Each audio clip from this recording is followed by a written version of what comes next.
9h45 ce mercredi, l'hélicoptère présidentiel atterrit à l'héliport de Katiola. À son bord, le président de la République, Alassane Ouattara, démarre ainsi une visite d'État de 4 jours dans la région du Hambol. Localité à visiter, les villes de Dabakala, Niakaramadougou et enfin Katiola, où se tiendra samedi le grand meeting de clôture.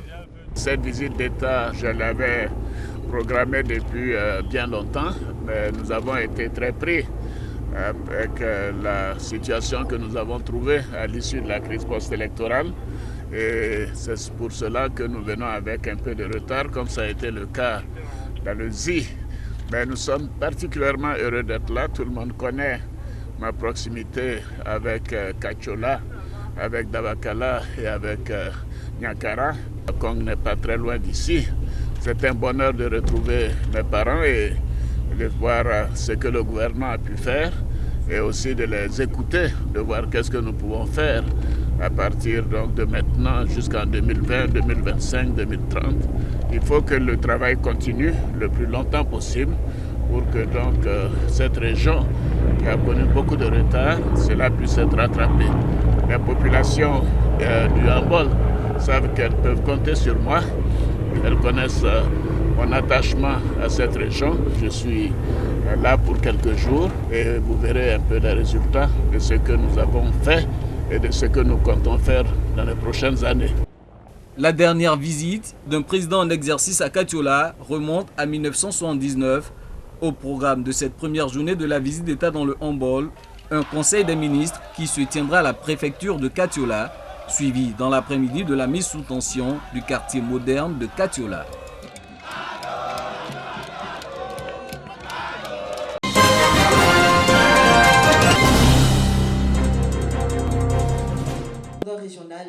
« 17 correspondants régionaux de presse de la région du Cavali, formés pendant 3 jours sur la responsabilité du journaliste face aux défis des élections apaisées en 2020. À travers cette formation, nous allons apporter beaucoup plus encore à ce que nous allons faire par rapport à nos correspondances. C'est une très belle initiative d'ailleurs, parce que les journalistes, les correspondants de presse, je veux dire, ils ont besoin d'une formation pour renforcer leurs capacités. Ces correspondants viennent de Guiglo, Bleuliquin, Taï et tout le plus.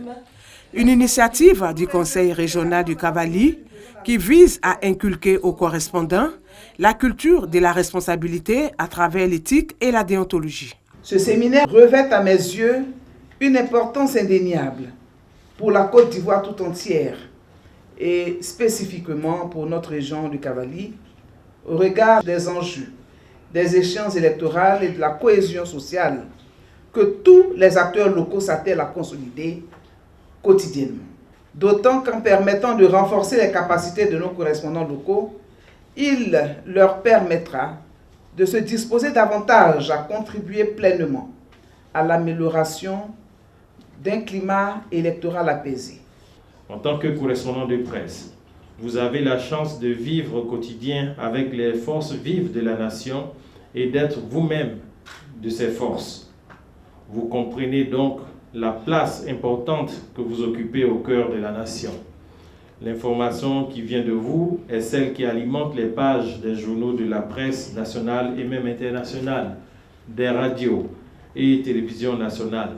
C'est à cela que nous vous invitons et en vous souhaitant des enrichissements de sessions, de formation les plus fructueux. La présidente du Conseil régional du Cavali, Anne-Désirée Ouloto, annonce la mise en place d'un bureau de presse doté de matériel informatique pour les correspondants régionaux.